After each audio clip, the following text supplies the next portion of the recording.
Hello, what's up? And welcome back to another interview at the Bitcoin MENA conference in Abu Dhabi 2024. This is day two. I'm Adel, the host, and today we have Khurram Shroff, also known as the Arabic whale. Is that right? Thank you so much for having me here. Right? It's wonderful. Are you actually an Arab whale? Well, it depends where the Bitcoin price is, right? That's true. That is a very true statement. Khurram, tell us a bit about yourself.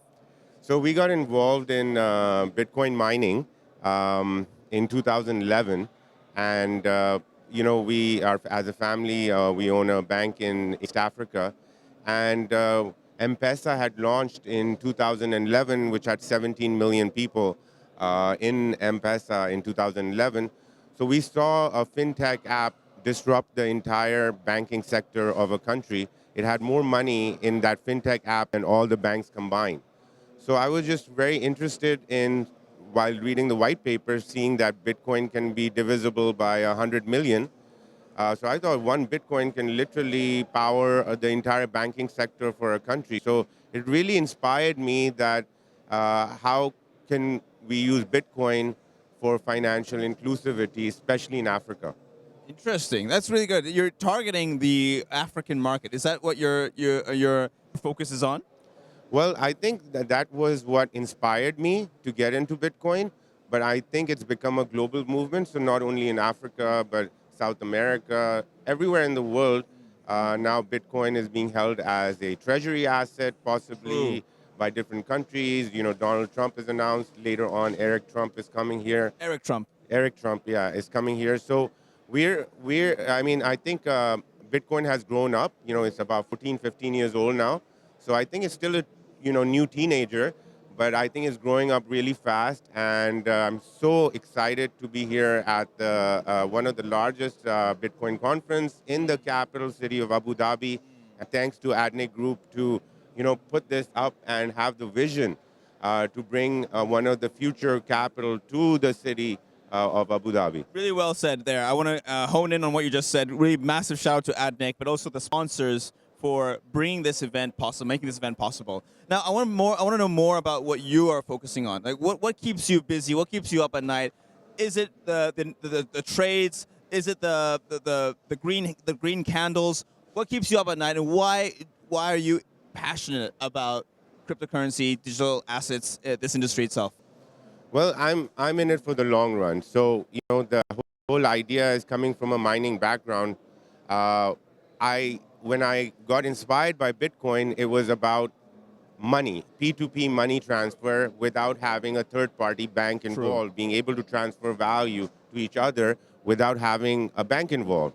Then it became more as an inflationary hedge. People started to get into Bitcoin, hedge against fiat or different commodities, etc. Yep. Then it became more as a store of value. You know, we coined a word in 2016, 2017 that Bitcoin is digital gold because Bitcoin's blockchain is very mimic of the world's gold supply. Yep. And now what inspires me or keeps me awake or it keeps me in my thinking is what can we do with this store of value, right? True. It's great in terms of it's a store of value. So I'm really inspired and excited about Bitcoin finance or BTC-Fi moving forward, which is, I think, is at its nascent stage.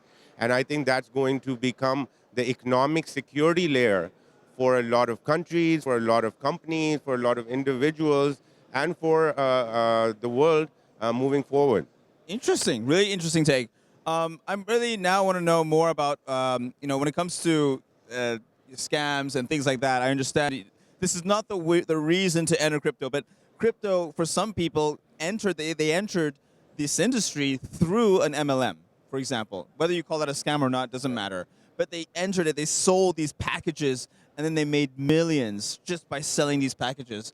And now they're a whale. Some of them are whales, you know? What are your thoughts on that?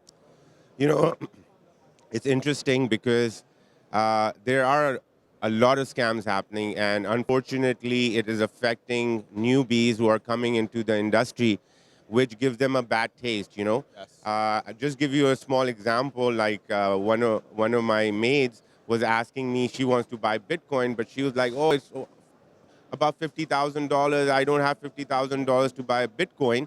And, she did not necessarily realize that you can buy a fraction of it. So I think this is a call to action to Web3 TV and all the media out there to empower education that Bitcoin is divisible by 100 million. So literally, she can buy Bitcoin for less than a fraction of a penny. So she wanted to buy $200 worth of Bitcoin. So she gave me $200 and I gave her $200 worth of Bitcoin. And now she's $200 become like $400. And she's so excited and she's telling all her maids and all her friends in Philippines. So I think it's a matter of people to understand that the entry cost to buy a Bitcoin is negligible. I mean, you can buy with as little as a penny. Yeah. Well said. Khurram, I want to say thank you for your time. We're going to wrap up. For those before we finish off, for those who are interested in getting in touch with you, where can they find more information about how to connect with you and, get in touch with you? Thank you. First of all, you can connect with me online. You can connect with me on Twitter. My Twitter handle is Shroff, KH. But one of the most things I look at is usually LinkedIn. Yes. But you can connect with me. I'm usually available to anyone to give proper advice. But of course, this is not going to be financial advice. Yeah. And we look forward to growing the community. Awesome. Khurram, thank you so much for your time. Appreciate it. Let's be in touch. Thank you. And all the best and success with whatever projects you're advising and your green candles and all the trades that you're making. All the best with that. Thank you. Thank you so much for watching. Hope you found this insightful. We'll leave all the links in the description so you can check out Khurram's profile. Thank you again. I'm Adel, the host, and I'll see you next time. Cheers. Let's go.